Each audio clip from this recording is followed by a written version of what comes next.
에레미야 18장 1절부터 12절까지입니다. 유명한 토기장이 비유입니다. 이 토기장이 비유는 19장에도 계속 이어져요. 그래서 문단으로 보면은 20장 6절까지 계속됩니다.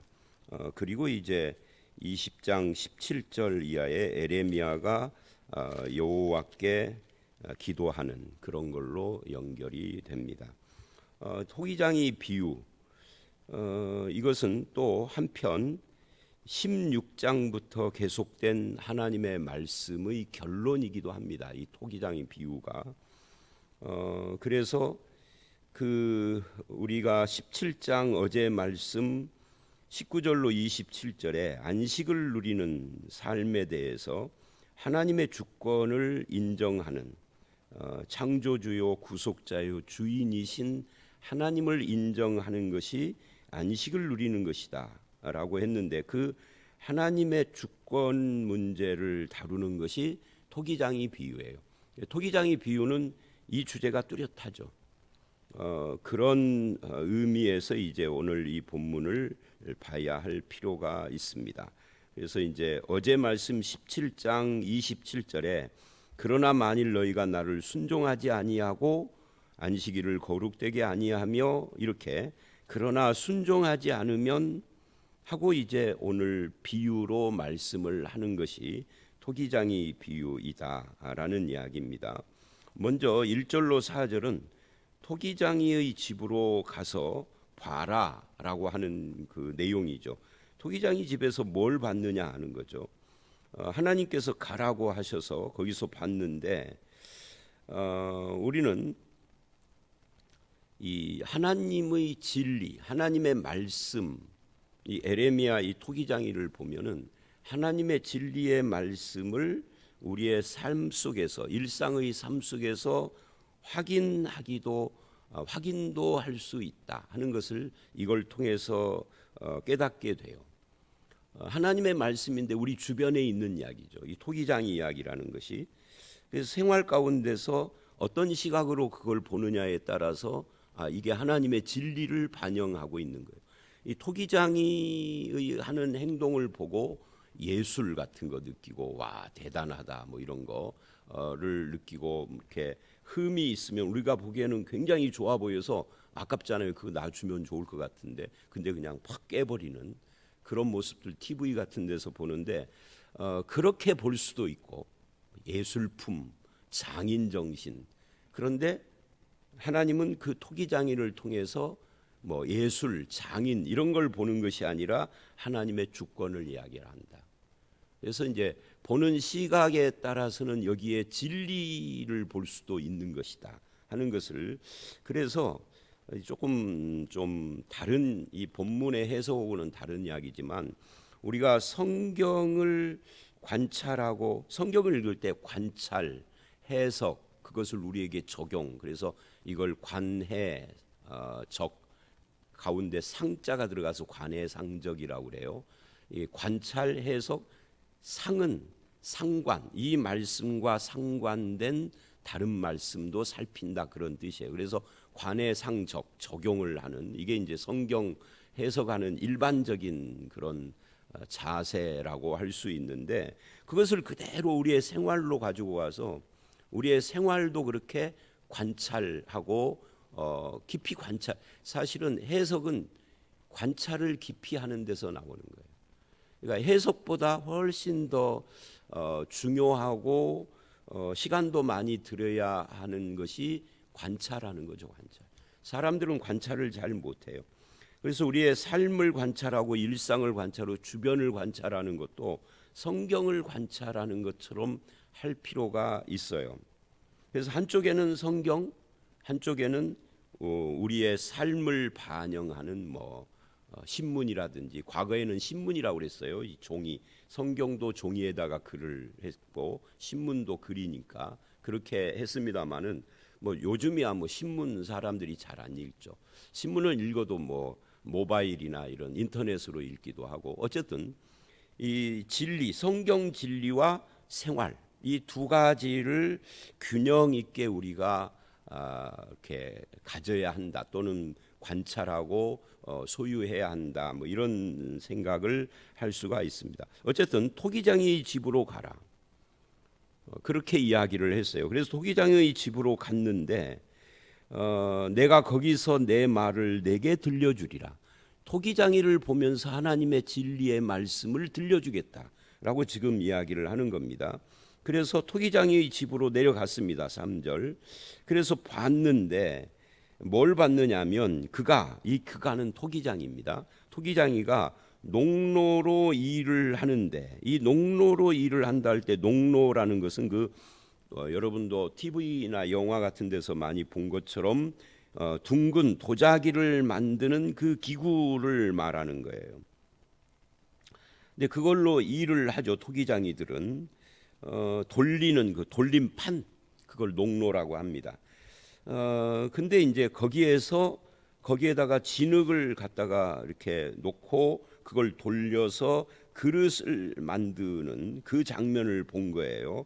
그래서 4절, 진흙으로 만든 그릇이 토기장이 손에서 터짐에 그가 그것으로 여기 이제 터짐에, 이 말은 깨지는 것을 말하는데 그가 그것으로 자기 의견에 좋은 대로 다른 그릇을 만들더라. 그러니까 토기장이가 그릇을 만드는 것이 진흙을 가지고 그 손 안에서 다 이루어지더라 하는 것을 지금 본 겁니다. 여기에서 핵심이 이거예요. 4절에 자기 의견에 좋은 대로, 이게 핵심입니다. 여러분이 토기장이라고 하면은 어떻게 합니까? 옆에서 우리가 견습생이라고 하면은 무슨 스승이 옆에서 이렇게 저렇게 하겠지만, 견습생이 아니라 내가 정식 토기장이라고 하면 누가 코치하는 것이 아니라 자기 의견에 좋은 대로, 이번에는 밥그릇을 만들어야 되겠어, 이번에는 뭐 도자기를 만들 거야, 이번에는 무슨 화병을 만들 거야, 뭐 이렇게 자기 의견에 좋은 대로. 그렇잖아요. 요즘은 사라진 것 같은데 옛날에는 요강단지도 있었잖아요. 요강단지도 똑같은 도자기를 만든 토기장이가 그 손으로 요강단지도 만든 거죠. 그렇게 자기 의견에 좋은 대로, 이게 핵심이에요. 이 비유에. 비유가 아니죠. 이제 가서 본 그 상황에 이것은 이제 이 자기 의견에 좋은 대로가 왜 핵심이냐면, 이 토기장이를 이제 하나님하고 연결시켜서 자기 의견에 좋은 대로, 이게 이제 하나님의 주권적인 뜻, 하나님의 주권, 자기 의견, 하나님의 그거하고 연결이 되기 때문에 그렇습니다. 이 하나님의 뜻에 좋은 대로, 이 주권은 우리가 로드십이라고 하는데, 문제는 우리가 말로 또는 어떤 이론으로 하나님의 주권을 인정하는 듯하고 말하고 하지만, 실제 생활 속에서 하나님의 주권을 인정하는 것은 전혀 다른 문제예요. 만약에 이게 말과 이론의 문제라고 하면은 목사가 가장 하나님을 잘 믿는 사람이어야 하고, 목사보다 더 잘 믿는 사람들은 신학교 교수여야 하는데, 상황은 반대예요. 목사가 가장 믿음이 좋은 사람이 아닐 수도 있고, 신학교 교수가 믿음 좋은 사람이 아닐 수도 있어요. 그냥 이론인 것이지. 실제로 하나님의 주권을 인정한다면 그렇게 할 수가 없는 행동들도 많이 하거든. 그죠? 그래서 오늘 이 본문은 이 토기장이를 보면서 하나님은 우리에게 누구냐 하는 것을 말씀하는 거예요. 그래서 그걸 볼 때 자기 의견에 좋은 대로 이 그릇도 만들고 다른 그릇도 만드는 것을 볼 때에, 그때에 5절 여호와의 말씀이 임했습니다. 그리고 이렇게 말을 해요. 6절 여호와의 말씀이니라 이스라엘 족속아, 이 토기장이가 하는 것 같이 내가, 그러니까 토기장이와 하나님을 서로 대입시킨 거죠. 이게 바로 나의 모습이다.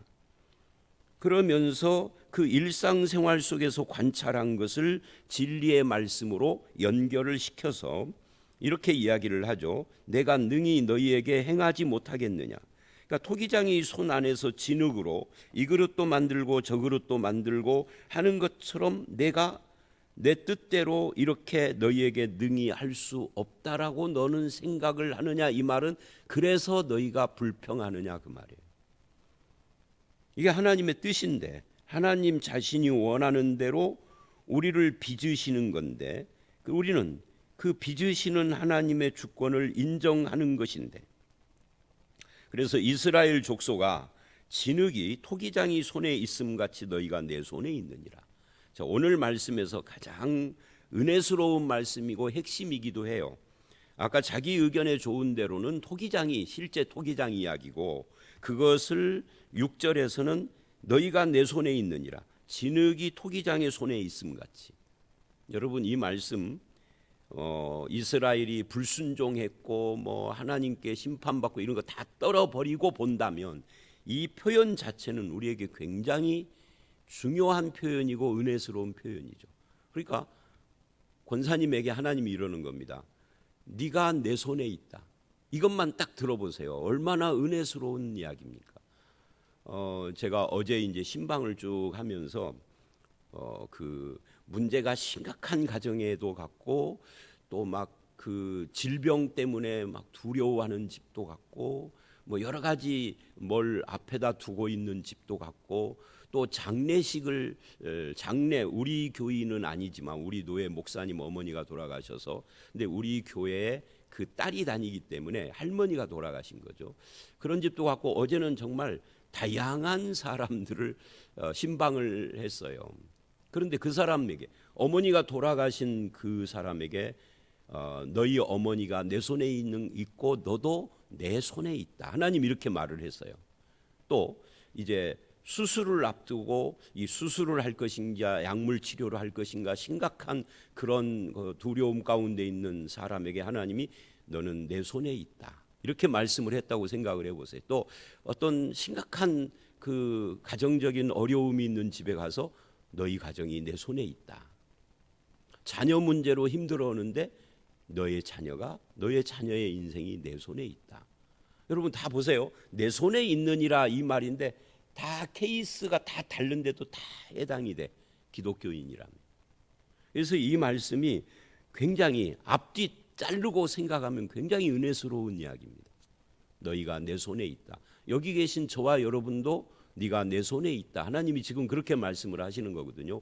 문제는 뭐냐면 네가 내 손에 있는데 하나님 손에 있는 내가 하나님을 부정하는 거예요. 아니, 하나님의 존재는 인정하는데 그 주권적인 뜻, 자기 의견에 좋은 대로 하실 수 있음을 부정하는 거예요. 이게 이제 문제가 되는 거죠. 하나님의 의견에 좋은 대로 그 뜻대로 하실 수 있음을 받아들인다면 너희가 내 손에 있다라는 말이 굉장히 은혜스러운 말씀입니다. 이걸 부정하면, 그러니까 내 손에 있는 이 불순종하는 토기장으로 말하면 흠이 생겨버린 이 도자기 깨버릴 수도 있는 거죠. 그래서 너희가 내 손에 있느니라 하는 이 말씀 앞에 우리가 어떤 태도를 보일 것인가 하는 것이 참 중요합니다. 이게 어렵죠. 하나님 손에 맡기면은 편안할 것 같은데 불안한 거예요. 하나님이 어떻게 나를 빚으실까? 요강단지로 빚으실까? 나를 어떻게 쓰실까? 근데 하나님이 나를 어떻게 쓰실까까지도 맡기면은 편안해지는 거죠. 근데 이게 안 되는 것은 이제 뭐 여러 가지 원인이 있겠지만 그 중에 하나가 인간의 욕심. 예를 들면 목사로 이야기를 해보면 우리 교인들에게 제가 언젠가도 한두 번 했던 말인데, 우리 집사람이 언젠가 지난해에서 목회를 한참 하고 거의 이제 전주로 나올 무렵쯤 돼가지고 저한테 그러더라고요. 자기 속에 있는 말을 하더라고요. 나는 당신이 그렇게 신학교 다닐 때 열심히 막 성경을 막 연구를 하고 공부를 엄청 하고 하여튼 여기서 뭐 설명 다 할 수 없을 만큼 열심히 했습니다. 우리 집사람 보기에 엄청 열심히 해서 자기는 속으로 내 남편이 엄청나게 막 성공적인 그런, 그것도 서울에서 엄청난 교회를 담임하는 목사가 될 것 같다 하고 했는데 어느 날 갑자기 진안이라는 이름도 못 들어본 시골로 가겠다고 그래가지고 속으로 굉장히 실망을 했었대요. 그래서 내가 물었죠. 지금도 실망해? 그랬더니 지금은 실망 않는데 이제 남편의 주제를 안 거죠. 그러니까 욕심이 있으면 네가 내 손에 있다를 받아들이기 어렵죠. 욕심을 내려놓으면은 네가 내 손에 있다. 그래서 하나님이 내 그릇은 진안에서 목회하는 거야 하고 받아들이면은 편안해지는 거죠. 근데 이거 하기가 어려운 거예요. 그 요즘 학부모들하고 교사들 문제들이 지금 계속 나오잖아요. 왜 초등학교에서 문제가 계속 나죠? 중고등학교에서는 학부모 문제가 그렇게 많지 않은데, 왜냐하면 초등학교 때는 자기 자식이 다 대통령 아니면 장군 아니면 재벌 될 것 같아. 그죠? 그러니까 포기가 안 되는 거예요. 근데 중학교쯤 되면은, 아니 초등학교 한 5, 6학년쯤 되면은 이제 싹수가 좀 보이는 거예요. 우리 아들은 대통령은 아닌 것 같다. 그렇게 이제 하기 때문에 조금 부모들이 조금 내려놓고 편안해지는 겁니다. 이것이 애들 문제가 아니라 우리 개인의 신앙과 인생에도 똑같다. 너희가 내 손에 있는데 하나님이 나를 네가 생각하는 것처럼 무슨 여의도 순복음교회 담임 목사 그건 아니야. 그거 받아들이면 편한데 이게 어려운 거죠. 그래서 이 말만 하고 이제 그 다음 진도 나갑시다. 그래서 저는 특히 청소년 청년들에게 자꾸 꿈 이야기만 하는 목회자 별로 안 좋아합니다. 부황기를 심는 거예요. 이걸 부황기를 좀 정제해서 좀 표현을 조금 순화시켜서 한다면 허세를 심는 거예요. 한국인들이 세계에서 허세 1등이에요. 뭐 통계 자료는 없지만 내가 느끼기에 그래요. 우리나라 사람들이 허세와 허풍과 과장이 너무 심해요. 근데 거기에다가 드림, 계속 드림, 꿈 계속, 그게 좋을 것 같지만 그 중에 100명 중에 몇 사람에게는 좋은 작용을 하겠죠. 근데 주제가 안 되는 사람이 꿈속에서 살면은 심각해지는 거예요. 그러다 그게 안 이루어지면은 하나님에 대한 실망과 신앙에 대한 부정과, 그래서 제 주변에 보면은요 이런 사람들이 많아. 기독교를 그렇게 까대고 욕하는데 이력을 보면은 신학교 나왔어. 박사학위 받았대. 직함이 목사래. 그런데 그렇게 기독교를 까대. 그래서 왜 그런가 하고 봤더니 현재 별 볼 일이 없어. 자, 다시 돌아오겠습니다. 우리 인생은 토기장이신 하나님의 손 안에 있다. 너희가 내 손에 있다. 이거를 인정해야 할 필요가 있습니다. 이 신자는 뭐 안신자들이야 뭐 말할 대상이 아니니까. 그럼 내 손 안에 있다, 이것을 이론이 아니라 실제로 받아들여야 돼요. 그래서 이제 신약에 가면은 바울이 조금 이걸 바꿔서, 바울도 토기장이 비유를 말을 하기는 하지만 로마서 같은데 바울은 자기 서신서 다른 곳에서 이렇게 말을 하죠. 나의 나된 것은 하나님의 은혜다. 그 같은 거예요. 너희가 내 손에 있다 하는 것과. 이거를 인정을 해야 돼요. 근데 우리는 그것을 말로는 다 인정을 해요. 뭐 설교 들을 때, 기도할 때 막 은혜를 받아요. 근데 실제 생활 속에서는 인정을 안 해. 자기 좋은 대로 해석을 하는 거죠. 그래서 이제 이런 문제에 있어서 6절이 아주 중요한 오늘 말씀에서 핵심 포인트다라고 할 수 있고요. 7절로 10절. 그러나 한편 나를 새로 빚으실 수도 있다. 하나님 손에 내가 있기 때문에 나를 새로 빚으실 수 있어요. 거기 7절, 내가 어느 민족이나 국가를 뽑거나 부수거나 멸하려 할 때 만일 내가 말한 그 민족이 그 악에서 돌이키면 내가 그에게 내리기로 생각하였던 재앙에 대하여 뜻을 돌이키겠고. 여기 뜻을 돌이키겠고, 제가 설교 시간이나 성경 공부 때 하나님은 뜻을 돌이키지 않습니다.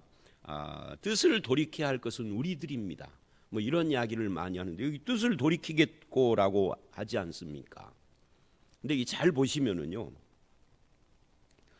누가 뜻을 돌이킨 거예요? 어느 민족이나 국가나 거기에 사는 사람들이 뜻을 돌이킬 때의 이야기예요.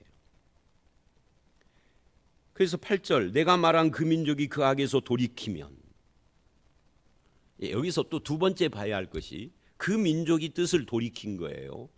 또 한 가지는 하나님이 뜻을 돌이킬 때 우리가 기도해서 하나님의 뜻을 돌이켰습니까? 아닙니까? 그렇지 않죠. 내가 기도해서 하나님의 뜻을 돌이킨 것이 아니라 내가 회개해서예요. 그죠? 우리가 회개하면 그 말이에요. 그러면 이게 하나님이 뜻을 돌이킨 게 아니라 원래 하나님의 뜻인 거죠. 그게 우리가 회개하기를 기대하시고 기다리신 것대로 되는 거죠. 그래서 성경을 읽을 때 아까 관찰이 참 중요하다라고 한 것이 이런 겁니다. 관찰을 잘해야 됩니다. 이 뜻을 돌이키겠고가 왜 나왔고 어떤 상황에서 어떤 방법으로 이게 되는 것이냐를 잘 보시면 우리의 생각과 달라요. 또 9절, 내가 어느 민족이나 국가를 건설하거나 심으려 할 때, 이제 반대의 경우입니다. 만일 그들이 나보기에 악한 것을 행하여 내 목소리를 청종치 아니하고 내가 그에게 유익하게 하리라고 한 복에 대하여 뜻을 돌이키리라. 이것도 뭐예요? 기도 안에서 하나님께서 뜻을 돌이킨 겁니까? 그게 아니라 그들이 악을 행하여. 그러니까 한쪽은 회개했고 한쪽은 반대로 악을 행했기 때문이지, 한쪽은 기도했기 때문이고 한쪽은 기도 안 했기 때문이 아니단 말이에요. 모든 것을 기도로 내가 하나님을 좌우하는 것처럼 말하는 것은 잘못된 거예요. 그건 신비주의예요. 신비주의적 폐단이죠. 그런 건 아니죠. 삶이에요. 삶의 회개를 하면, 회개라는 것은요 목소리로 하는 게 아니에요. 삶으로 하는 겁니다. 울부짖으며 기도해도 회개 안 하는 사람이 있고 울부짖으며 기도 안 해도 회개한 사람이 있어요. 삶을 바꾸는 것이 회개니까. 그래서 삶을 바꾸면 하나님이 그 회개한 것에 대하여 적절하게 반응하시겠다, 그 이야기예요. 근데 반대로 회개하지 않고 죄악 가운데 있으면 반대로 또 너에게 복을 내리리라 한 내 뜻을 바꾸겠다, 이런 이야기를 지금 하는 거예요. 하나님이 바꾸시는 것은 결국은 내가 어떻게 바뀌느냐의 문제이다, 그 말이죠. 그래서 하나님이 나를 새롭게 빚으실 수 있는 거죠. 나의 모습이 무엇이든지 간에 얼마든지 새로 하실 수 있는 것이 하나님의 뜻입니다. 하나님은 어떤 원리나 법칙에 따라서 움직이는 분이 아니에요. 그러니까 인간이 세운 어떤 법칙에 갇혀서 하나님이 그대로 시행하시는 분이 아니라 주권자다, 그 말이에요. 뜻을 돌이키는 것도 하나님이 하시는 거고 그렇지 않는 것도 하나님이 하시는 거고, 이걸 인격적 존재라고 그러는 겁니다. 저와 여러분도 인생 사는데 어떤 법칙에 갇혀 있습니까? 그렇지는 않죠.